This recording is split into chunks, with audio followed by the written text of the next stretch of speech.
Psalm chapter 108, verse 1. O God, my heart is steadfast. I will sing and give you praise, even with my glory.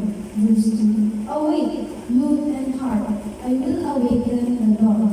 Verse 3. I will praise you, O Lord, among the peoples, and I will sing praises to you among the nations. Verse 4. For your mercy is great above the heavens, and your truth reaches to the clouds. Verse 5. Be exalted, O God, above the heavens, and your glory above all the earth.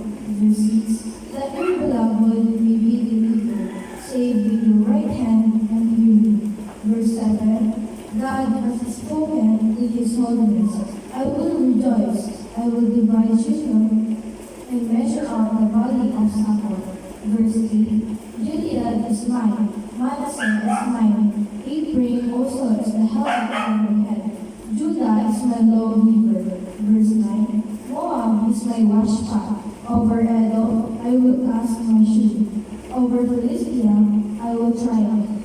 Verse 10. Who will bring me into the strong city? Who will lead me to Edom? Verse 11. Is it not you, O God, who cast us off? And you, O God, who did not go out with our armies? Verse 12. Give us help from trouble, for the help of man is useless. Verse 13.